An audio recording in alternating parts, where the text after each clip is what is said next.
नमस्कार शेतकरी बंधूंनो, मी आपला कृषी मित्र सचिन भाटे आपल्या सर्व शेतकरी बंधूंचं आजच्या व्हिडिओमध्ये सहर्ष स्वागत करतो।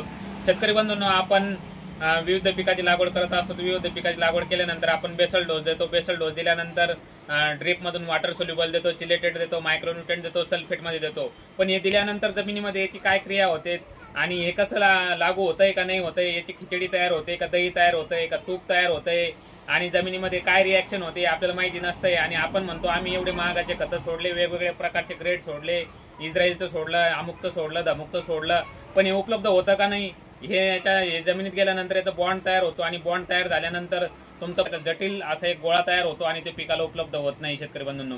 आणि हे उपलब्ध होण्यासाठी जमिनीमध्ये विविध प्रकारची मायक्रोबियल ऍक्टिव्हिटी होणं जरा गरजेचं आहे आणि मायक्रो ऍक्टिव्हिटी होण्यासाठी तुम्हाला ऑर्गॅनिक कार्बन हा जमिनीमध्ये असणं गरजेचं आहे आणि ऑर्गॅनिक कार्बन हा आपल्या जमिनीतला कमी झालेला आहे। तर शेतकरी बंधूंनो, आज आपण न्यूट्रीअपच्या माध्यमातून असं एका प्रोडक्ट बद्दल माहिती बघणार आहे, इंट्राप्लेंट या प्रोडक्ट बद्दल माहिती बघणार आहे। तर हे प्रोडक्ट काय करणार आहे, जमिनीत तुमचे जे फिक्स झालेले खत आहे हे उपलब्ध करण्यासाठी, ऍक्टिव्ह करण्यासाठी, जे बॉन्ड रिलीज करून हे तुमच्या पिकाला उपलब्ध करण्यासाठी त्याचा उपयोग होणार आहे। आज आपण लाखो रुपयाचे खतं आपल्या जमिनीमध्ये पडलेले आहेत पण हे उपलब्ध होत नाही आणि आपण खतामागे खतं एखाद्या पिकाला 2-3 बेसल डोस देतो, नंतर पहिला डोस देतो, दुसरा डोस देतो आणि आपलं वाया जात असते। तर आज आपण हे इंट्राप्लेंट प्रोडक्ट याबद्दल माहिती घेणार आहेत। हे इंट्राप्लेंट प्रोडक्ट हे सायनेरिया हॉलंडवरून आयात केलेलं आहे आणि हे कम्पॅटेबिलिटी एजंट आहेत।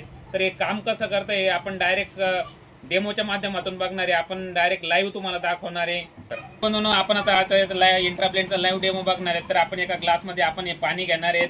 तर आपण बघूया आता याच्यामध्ये पाणी घेणार आहे आपण।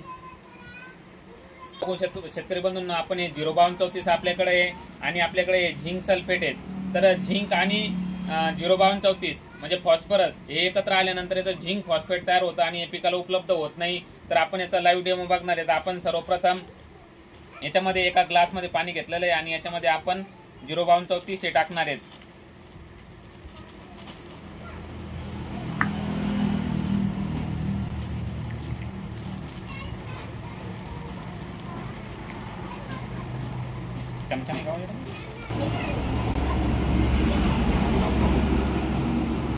आपण याच्यामध्ये 05234 टाकलेलं आहे आणि याला ढवळून घेते शेतकरी बंधूंनो।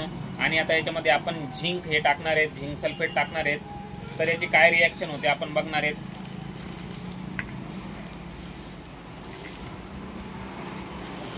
आता आपण याच्यामध्ये झिंक सल्फेट टाकत आहेत।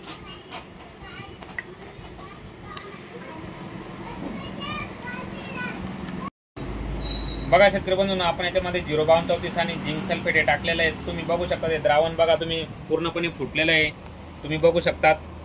हे द्रावण तुम्हाला एकदम फुटल्यासारखं दिसत आहेत आणि हे आपल्या पिकाला उपलब्ध होत नाही। तर आपण याच्यामध्ये आता हे फुटलेलं द्रावण आपल्याला परत पहिल्यासारखं जर करायचं असेल तर आपण याच्यामध्ये इंट्राप्लेंट हे प्रोडक्ट टाकणार आहेत।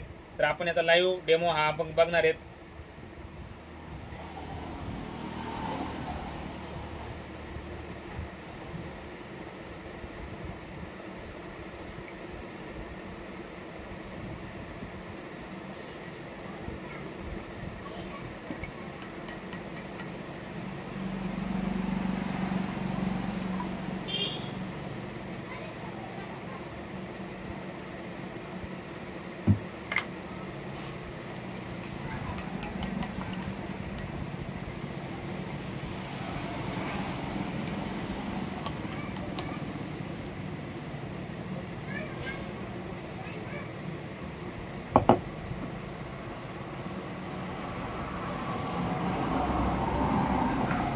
बघा शेतकरी बंधूंनो, आपण याच्यामध्ये इंट्राप्लेंट टाकल्यानंतर आपल्याला याचे फुटलेलं द्रावण एकजीव झाल्यासारखं दिसत आहेत।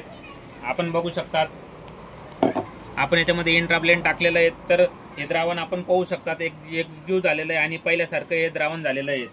तर शेतकरी बंधूंनो, आपण पण या इंट्राप्लेंट प्रोडक्टचा वापर हा जमिनीमध्ये खतं उपलब्ध करण्यासाठी करू शकतात। एकदम बेस्ट प्रोडक्ट आहे आणि महाराष्ट्रातील असेल, भारतातील असेल, लाखो शेतकऱ्यांनी या प्रोडक्टचा अनुभव घेऊन आपल्या उत्पन्नामध्ये वाढ केलेली आहे।